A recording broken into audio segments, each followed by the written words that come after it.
Not gonna lie, I actually kinda had a great time watching 305.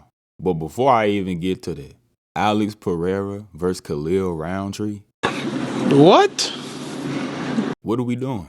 Khalil last beat Anthony Smith, got suspended for a quick little second for roids, and now he fighting for the belt? When there's somebody we've been waiting to get the shot for months now? It's asinine. At this point, the UFC doing everything they can to not give dude the shot, which is interesting to me personally because I thought they loved Dagestanis. Clearly, though, there are exceptions. It's wild to see them continuously skip over who is literally the number one guy, and I'm completely disregarding the rankings since the UFC clearly is too. I'm just gonna assume that Ankalaev can't fight outside Abu Dhabi, but even still, they only fighting like a month apart from each other, ain't it? So like, they schedules align, y'all just decided not to make it happen.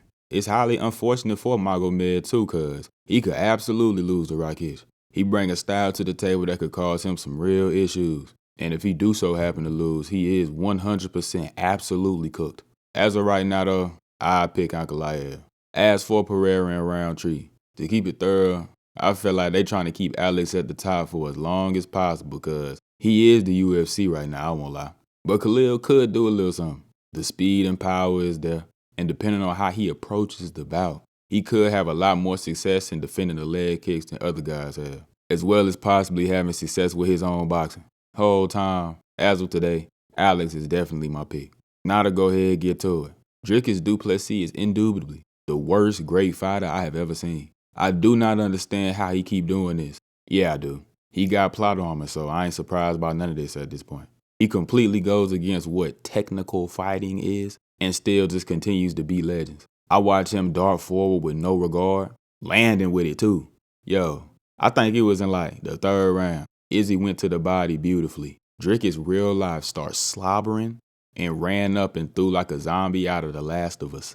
At a different point, I swear he got dropped and somehow turned it into a takedown as well. To focus on Izzy a little bit, I thought he had a great performance. Wasn't on his bike as much as usual. He sat down way more and was willing to throw a little bit. But I am now officially willing to say something that I've thought for a while. Even said it in my predictions, but I ain't stand on business, I edited out. Izzy ain't the kind of counter striker a lot of people think he is. He cool. If you hand it to him, he might push you out. But dawg, his first performance against Whitaker, the Costa fight, and the way he sent Alex to Narnia have absolutely been carrying this reputation he got as a super elite counter striker. For the most part, he looking to circle out away from the fence, get back to the middle, and get right back to jabbing and leg kicking.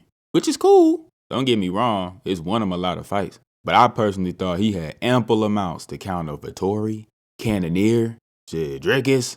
Nah, as I already mentioned, he definitely planted and threw a lot more against Dricus.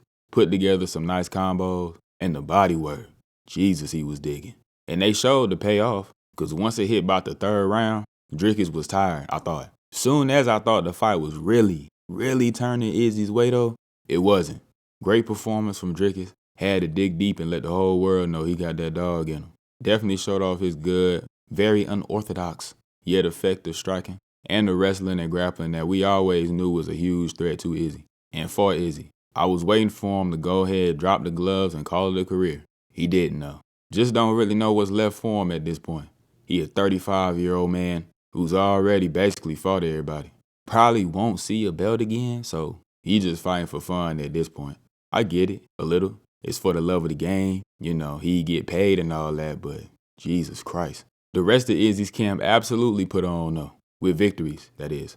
Boy Kakar France nuked Steve Ursay. He was spamming that switch stance combo, and Steve was repeatedly sliding just out of range. He wasn't throwing too much himself, just jabbing, trying to keep an established range, until that step-through combo hit him. Fool, I don't think Steve been hit like that in a minute. Kai is now 100% the number one contender. Good, fast, powerful striker with good takedown defense. In just saying that, he should beat Pantoja, but Pantoja shared a whole plot armor thing with Dricus. They both fight like idiots. Dan Hooker actually looked as good as I seen him in a minute. Now, Ganrod was cool too. Showed some decent boxing in his own right. Even hurt Dan early on. Overall though, him striking with Dan wasn't going to be the best thing for him. And with the way it was more of a grueling fight, that's always going to favor Dan. That's been his MO. Dan Hooker almost touching the top 5 in 2024 is nuts. I think I seen they got him at 6. I would have gave him the 5th ranking just cause, which I think he actually had at one point. Maybe, like when he fought Dustin. I can't really remember. But boy, I remember thinking my dog's career was over. That Dustin fight did do near irreparable damage.